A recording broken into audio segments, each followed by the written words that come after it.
This is a reading from the poem of the Man God by Maria Valtorta, Volume 1, Episode 40. Jesus examined in the temple when he is of age, 21st of December, 1944. The temple on a feast day.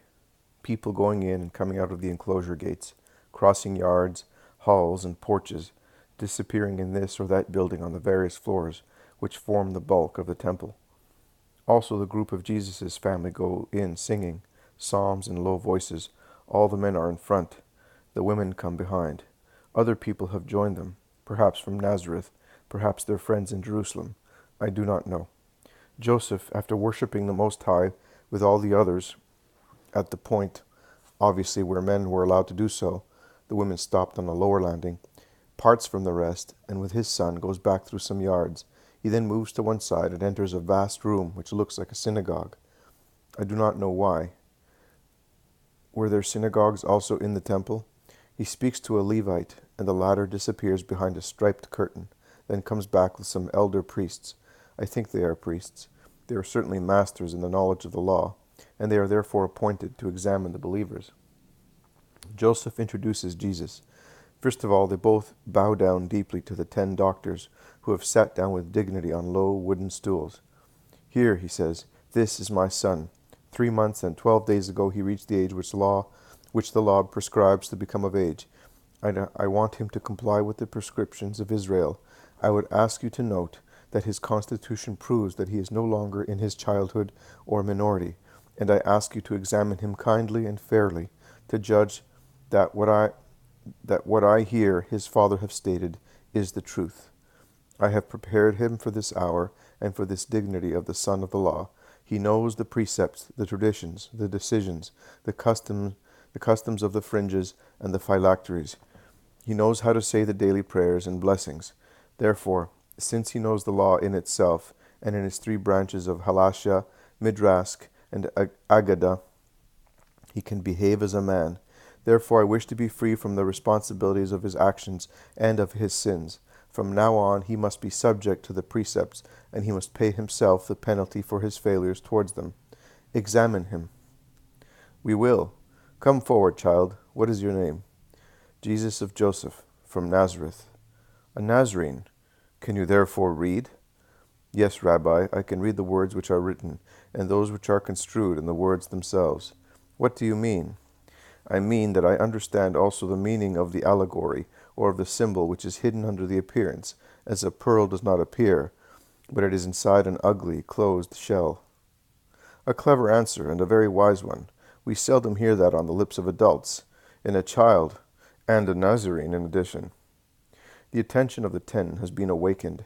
Their eyes do not lose for an instant the beautiful blond child, who is looking at them sure of himself, without boldness, but also without fear. You honor your master, who certainly was deeply read. The wisdom of God was gathered in his just heart. But listen to that. You are a happy man, father of such a son. Joseph, who is at the end of the room, smiles and bows down. They give Jesus 3 different rolls, saying, read the one closed with the golden ribbon.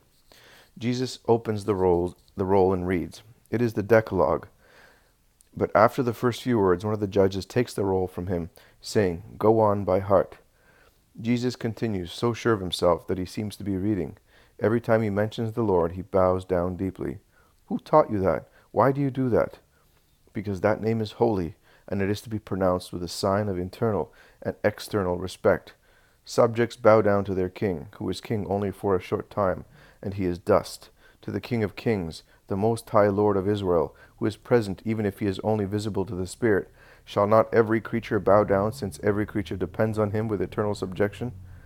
Very clever, man. We advise you to have your son educated either by Hillel or Gamaliel. He is a Nazarene, but his answers give us hope that he will become a new great doctor. My son is of age. He will decide according to his own will.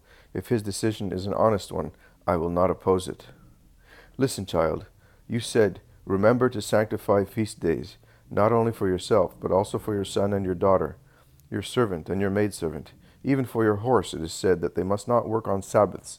Now tell me, if a hen lays an egg on a Sabbath, or a sheep lambs on a Sabbath, will it be legal to use the fruit of its womb, or will it be considered as an opprobrium? I know that many rabbis, Shammai is the last of them, and is still alive, says that an egg laid on a Sabbath is against the precept. But I think that there is a difference between man and animals, or whoever fulfills a natural act, such as giving birth.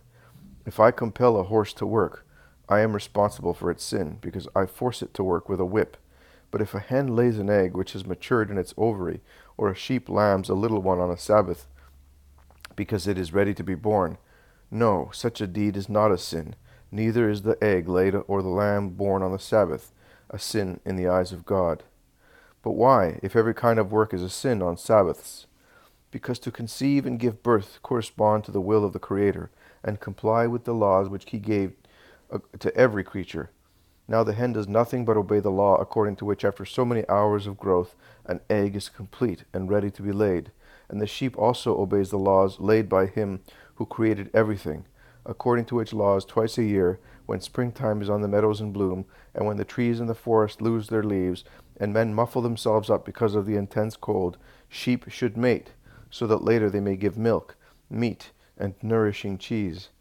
In the opposite season of the year, that is, in the months when the toil for the crop is harder, or the bleakness is more painful because of frostbite, if therefore a sheep, when its time is up, gives birth to a little lamb, little lamb can certainly be sacred also on an altar, because it is the fruit of the obedience to the Creator.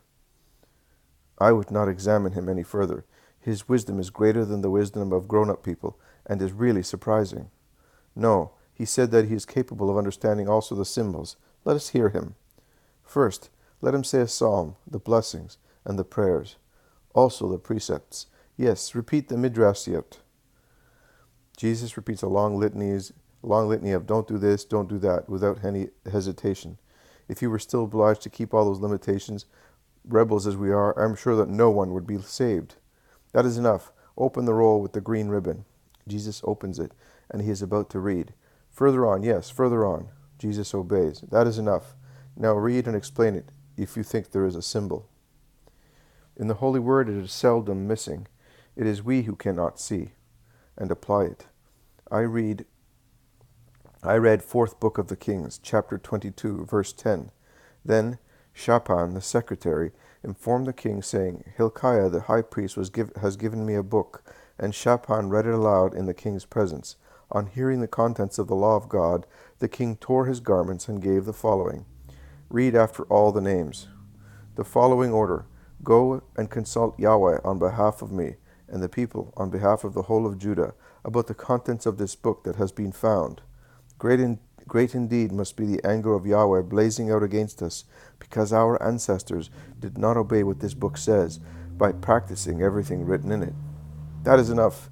This happened many centuries ago. Which symbol do you find in an event of ancient history? I find that time cannot be related to what is eternal, and God is eternal, and our soul is eternal, and the relation between God and our soul is also eternal. Therefore, the thing that gave rise to a punishment then is the same thing that gives rise to punishment now, and the effects of the fault are the same.